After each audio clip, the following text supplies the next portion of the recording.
आपको भूख लगी है और बावर्ची खाने में पेट भरने का सामान मौजूद है।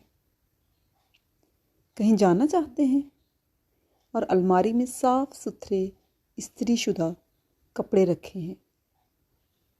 सोने का वक्त है और इस सर्द मौसम में गर्म बिस्तर दस्तयाब है।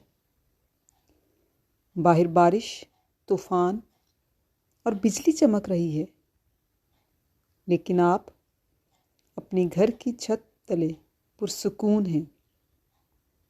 और सबसे बढ़कर ये कि एक नमाज पढ़ चुके हैं और अगली नमाज की भी ताकत, तौफीक और इजाज़त दी जा रही है।